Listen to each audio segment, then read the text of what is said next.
Hi every one, welcome to ஆசான் academy. Group 2A mains முடிஞ்சிருச்சு. So அந்த group 2A mains முடிஞ்ச examination பற்றி ஒரு சின்ன அனாலிசிஸ் நம்ம பண்ணுவோம். இந்த அனாலிசிஸ்ன்றது வந்து எல்லாருக்குமே தெரிஞ்ச விஷயமா இருந்தால் கூட நம்ம இதுக்கு என்ன வழிகள் அப்படின்னு சொல்லிட்டு நம்ம பார்க்கணும். கரெக்டாக? ஏன்னா இந்த டைமும் ப்ரிலிம்ஸ் முடிச்சிட்ட பிறகு நம்ம என்ன சொல்கிறோம், தமிழும் இங்கிலீஷ் பேப்பரில் வேரியேஷன் இருக்குது அப்படின்னு சொல்லிட்டு நம்ம எல்லாரும் சொல்கிறோம். ஸோ அதால் இது வந்து என்ன நடந்தது அப்படின்னு சொல்லிட்டு ஒரு ரீகேப்போட இப்போ இந்த எக்ஸாமோட ஓவரால் இதை வியூ வந்து நம்ம இப்போ பார்த்துடலாம்.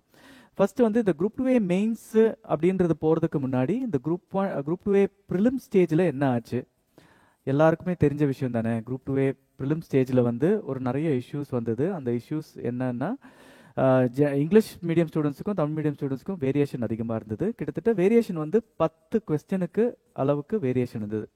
ஒரு இங்கிலீஷ் மீடியம் ஸ்டூடெண்ட் வந்து சிலபஸ் ரொம்ப ஈஸியாக இருக்குது, தமிழ் மீடியம் ஸ்டூடெண்ட்ஸுக்கு சிலபஸ் ரொம்ப டஃப்பாக இருக்குன்ற ஒரு காரணத்துக்காக ஓவரால் வந்து ஸ்கோரில் வந்துட்டு வேரியேஷன் இருந்தது.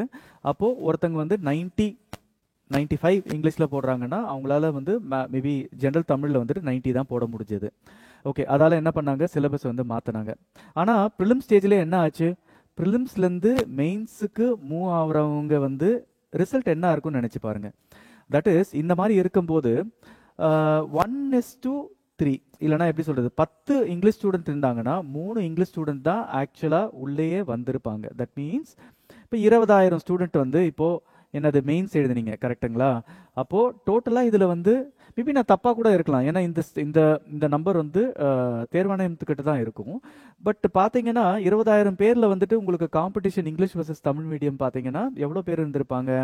எனக்கு தெரிஞ்சு மேபி 6,000 பேருக்கு மேலே தமிழ் மீடியம் இருந்தாலே கொஞ்சம் பெரிய விஷயமா தான் இருந்திருக்கும். தட் இஸ் ஏன்னா 10 பேர் இங்கிலீஷ் மீடியமில் இருந்தாங்கன்னா 3 பேர் தான், ஏன்னா அது சரிசமமான ஒரு விஷயம் இல்லாததால். சரி, இப்போ நம்ம இந்த மெயின்ஸ் எக்ஸாமுக்கு வரும். மெயின்ஸ் எக்ஸாமுக்கும் நாங்கள் அந்த கொஸ்டின் பேப்பர் டிஸ்கஸ் பண்ணும்போது ஓகே, இங்கிலீஷ்க்கும் தமிழுக்கும் வேரியேஷன் இருந்ததுன்னா ஃபஸ்ட்டு நான் இங்கிலீஷ் மீடியம் பற்றி பேசுகிறேன், அப்புறம் தமிழ் மீடியம் பற்றி பேசுகிறேன். இங்கிலீஷில் வந்து கண்டிப்பாக டிஃப்ரென்ஸ் இருந்தது, டஃப்பாகவே இருந்தது பேப்பர்.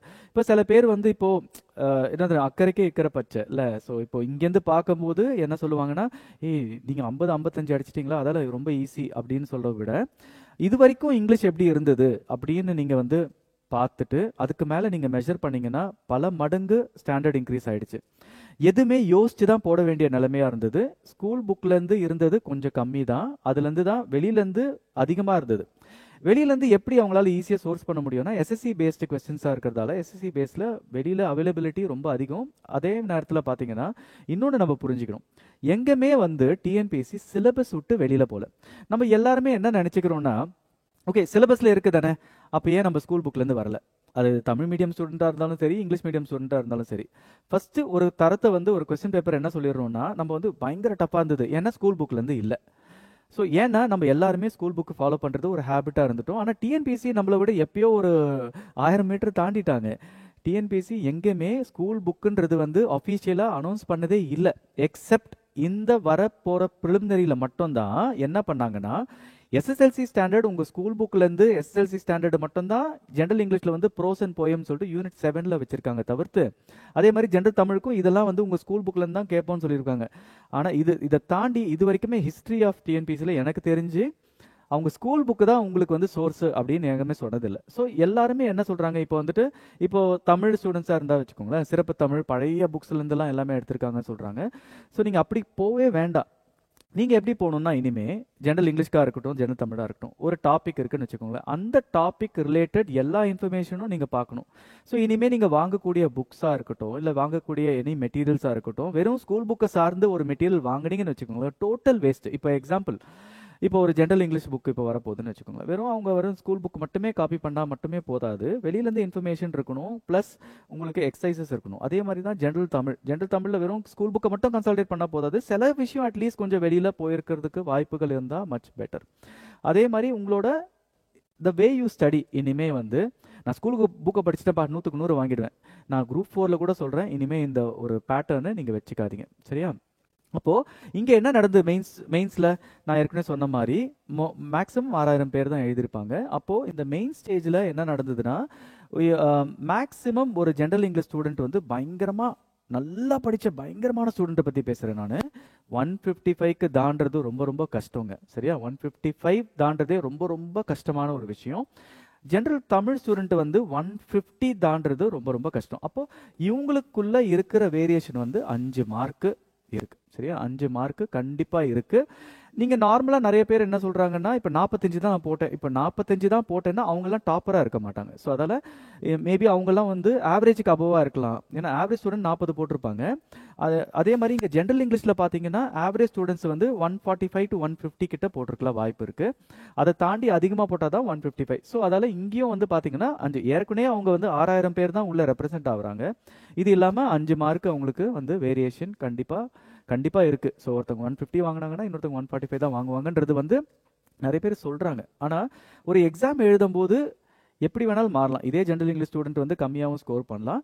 பட் ஓவராலாக பார்த்தீங்கன்னா இதுக்காக தான் என்ன பண்ணாங்க, சிலபஸை வந்து டிஎன்பிசியில் வரப்போகிற இனிமே எக்ஸாமில் வந்துட்டு சிலபஸை வந்து தமிழ் படிக்கிற மாணவர்களுக்கு அது கம்மியாக வச்சுட்டு ஜென்ரல் இங்கிலீஷ்க்கு வந்து அதிகப்படுத்திட்டாங்க. இனிமே வர நெக்ஸ்ட் ப்ரிலிம்ஸ்க்கு. ஓகே, நெக்ஸ்ட் ப்ரிலிம்ஸ் வந்து ஜென்ரல் இங்கிலீஷ் ஸ்டூடெண்ட்ஸ்க்கு கண்டிப்பாக ரொம்ப ரொம்ப டஃபாக இருக்க போகுது.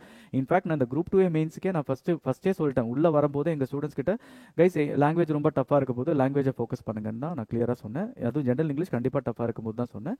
ஸோ ஜென்ரல் தமிழும் இதுக்கும் வந்து பார்த்தீங்கன்னா இந்த வேரியேஷன் இருக்கு. சரி, அப்போ இதுக்கு வந்து என்ன வே ஃபார்வர்டு என்னவா இருக்கலாம்? தட் இஸ் வே ஃபார்வர்ட்னா என்ன சொல்லுவாங்கன்னா, இதுக்கு என்னப்பா தீர்வு, எப்படி பண்ணாலும் இப்படி வருதே. இப்போ நான் திருப்பி என்ன சொல்றேன்னா, நெக்ஸ்ட் வர ப்ரிலிம்ஸ்லயும் இந்த பிரச்சனை வரும்னு தான் நான் சொல்றேன். அது ஏன் நான் சொல்றேன்னா, இப்போ எக்ஸாம்பிள் நான் ஒரு கொஸ்டின் செட்டர், நான் தான் இப்போ ஜென்ரல் இங்கிலீஷ்க்கு கொஸ்டின் செட்டர் எடுக்கிறான்னு வச்சுக்கோங்களேன். இன்னொருத்தர் என்னோட நண்பர் வந்து ஜென்ரல் தமிழ் எடுக்கிறார். அவருக்கு எடுக்கிற கொஸ்டின் எனக்கு தெரியாது, நான் எடுக்கிற கொஸ்டின் அவருக்கு தெரியாது. ஸோ இந்த தரத்தை நீங்கள் எப்படி மேட்ச் பண்ணுறீங்க? ரொம்ப டிஃபிகல்ட்டாக இருக்கும்ல, இந்த தரத்தை மேட்ச் பண்ணுறது ரொம்ப டிஃபிகல்ட்டாக. அப்போ கண்டிப்பாக ஒருத்தருங்க அவங்களுக்கு ஒரு கமிட்டி இருப்பாங்க, அந்த கமிட்டி பார்த்து மேட்ச் பண்ணுவாங்க. அதுக்குன்னு என்ன ஒரு 1000 ஸ்டூடெண்ட்டை வச்சு அந்த எக்ஸாம் எழுதி தான் அவங்க பார்க்குறாங்களா? இல்லை. ஸோ அதால் இது வந்து ஒரு ப்ராப்பர் சாம்பிளிங் நம்மளுக்கு கிடைக்கிறதுக்கு வாய்ப்பே இல்லை எப்போவுமே. இப்போ நான் என்ன சொல்றேன், நெக்ஸ்ட் வர ப்ரிலிம்ஸ்ல மேபி ஜென்ரல் தமிழ் ரொம்ப ஈஸியாக இருக்கலாம், ஜென்ரல் இங்கிலீஷ் ரொம்ப டஃப்பாக இருக்கலாம். ஏன்னா ஆக்சுவலாக பார்த்தீங்கன்னா ஜென்ரல் இங்கிலீஷோட சிலபஸ் ரொம்ப வாஸ்ட் நெக்ஸ்ட் டைம் வருது. ஸோ ஜென்ரல் இங்கிலீஷ்லேயே வேரியேஷன் வரலாம். இப்போ நீங்கள் இவ்வளோ பேர் நீங்கள் சொல்கிறீங்களா, வருத்தப்படுறீங்க. ஸோ அதே மாதிரி general English students next time கண்டிப்பாக ரொம்ப வருத்தப்படுவீங்கன்னு தான் நினைக்கிறேன். ஸோ அதால் இதுக்கு சொல்யூஷன் வந்து என்னது, சிலபஸை கம்மிப்படுத்தி சிலபஸை இது பண்ணுறதா? அதுவா சொல்யூஷன்? அது எப்பவுமே சொல்யூஷனாக இருக்கப்படுறதுக்கு வாய்ப்பு ரொம்ப ரொம்ப கம்மி. ஏன்னா நான் எடுக்கிற கொஸ்டின் பேப்பர் தான் இன்னொரு தமிழ் மீடியம் ஸ்டூடெண்ட் அதே தமிழ் சார் வந்து அதே லெவலில் எடுப்பாங்கன்றது ஒரு ஷியோரிட்டியே இல்லை எப்பவுமே. அது நம்ம கிளியராக ஒன்று புரிஞ்சுக்கணும். ஓகே, அப்போது வேற என்னெல்லாம் வாய்ப்புகள் இருக்குது? ஸோ ஒன்று வந்து ஈக்குவலாக ஒரு கொஸ்டின் பேப்பர் செட் பண்ண முடியுமா? செட் பண்ண முடியாது, வாய்ப்பு இல்லை. ஸோ சிலபஸை மட்டும் செட் பண்ணி முடிச்சா மட்டும் இது பத்துமா? சில பேருக்கு ஓகே நான் சிலபஸை செட் பண்ணுறேன், அல்டிமேட்லி என்னது அந்த கொஸ்டின் தரத்தை தானே நம்ம டிசைட் பண்ணுறோம். என்ன நீங்கள் சிலபஸ் செட் பண்ணாலும் அந்த சிலபஸ்லேருந்து டஃப்பாக ஒரு கொஸ்டின்ஸ் நம்மளால் எடுக்க முடியும், நினச்சா எடுக்க முடியும். ஸோ அதால் இப்போ படிக்கிறதுக்கு சுமை கம்மியானா கூட நம்ம இதால் வந்து உங்களுக்கு பெனிஃபிட் இருக்க போதான்னு சொன்னால் எனக்கு தெரியல, மேபி கம்மியாக இருக்கலாம். ஆனால் மார்க்ஸ்ன்னு வரும்போது எப்பவுமே டிஃப்ரென்சஸ் இருக்க தான் போகுது. அப்போது நெக்ஸ்ட் என்ன பண்ணலாம்? நெக்ஸ்ட் ஆப்ஷன் என்னன்னா லாங்குவேஜ் பேப்பரை தூக்குறது. என்னன்னா இப்போ பார்த்தீங்கன்னா 2 ஸ்டூடெண்ட் எழுதுறாங்கன்னா அப்போ இந்த லாங்குவேஜ் பேப்பர் இருக்கிறதால தான் இந்த இஷ்யூ அப்படின்னு சொல்லிட்டு நம்ம இது யோசிக்கலாம். ஓகே, ஏன்னா ஜிஎஸ்ன்றது வந்து 2 பேருக்கும் காமன். இன்னொன்று என்ன சொல்றேன்னா நார்மலைசேஷன். இதுதான் நம்ம நிறைய கேள்விப்பட்டிருப்போம் எஸ்எஸ்சி இதில் எல்லா இடத்துலையும் நார்மலைசேஷன்ற ஒரு வார்த்தை. எங்கெல்லாம் பேப்பர் வித்தியாசப்படுதோ தட் இஸ் ஜென்ரல் இங்கிலீஷ் எழுதுறாங்களோ ஜென்ரல் தமிழ் எழுதுறாங்களோ எங்கெல்லாம் பேப்பர் வித்தியாசப்படுதோ, யார் 2 டிஃப்ரெண்ட் டைப் ஆஃப் பேப்பர்ஸ் இருக்கும்போது அப்போது ஒருத்தங்க இதில் டாப் பண்ணாங்கன்னா, லெட்ஸே ஒருத்தங்க வந்து இப்போ நம்ம இருக்கிற இதில் 55 ஒருத்தங்க எடுக்கிறாங்கன்னா, இன்னொருத்தங்க வந்து டாப்பர் வந்து 50 தமிழில் எடுக்கிறாங்கன்னா, இதுதான் இவங்களோட ஃபர்ஸ்ட் இதுதான் இவங்களோட ஃபர்ஸ்ட் இதை வச்சு தான் அவங்க ப்ரொபோர்ஷனேட்டாக ரேங்க்கு கட் ஆஃப் எல்லாம் டிசைட் பண்ணால் அது கால் நார்மலைசேஷன். சரியா? ஸோ நார்மலைசேஷன் தான் வே அவுட்டா அப்படின்றதும் நம்ம கவனிக்கணும்.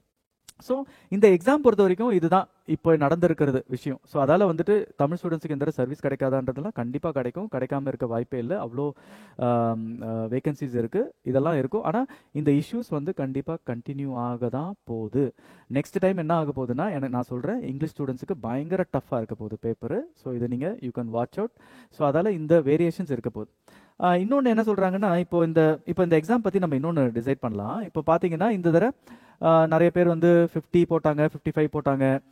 ஜிஎஸ்ல வந்துட்டு சில பேர் வந்து 70, 72 அப்படிலாம் போட்டிருக்காங்க. டோட்டலாக மேக்ஸிமம் ஸ்கோரை பற்றி பேசுகிறேன். இது இல்லாமல் மேக்ஸ் வந்து 35 to 38 வரைக்குமே போட்டிருக்காங்க. சரியா? ஸோ சில பேர் வந்து இப்போ எல்லாரும் என்ன சொல்றாங்க, பயந்துட்டு இருக்காங்க. எனக்கு நிறைய ஃபோன் கால்ஸ் வந்து, சார் 170 ப்ளஸ்லாம் போட்டிருக்காங்க, 170 இதெல்லாம் போட்டிருக்காங்கன்னா இது வந்து பாசிபிளா அப்படின்ற ஒரு கொஸ்டின்றது வந்து ரைஸ் ஆகுது. சரியா? ஒருத்தங்க 170 போட்டிருக்காங்கன்னா அவங்க பயங்கரமான எக்ஸ்பர்ட்டா இருந்திருக்கணும்.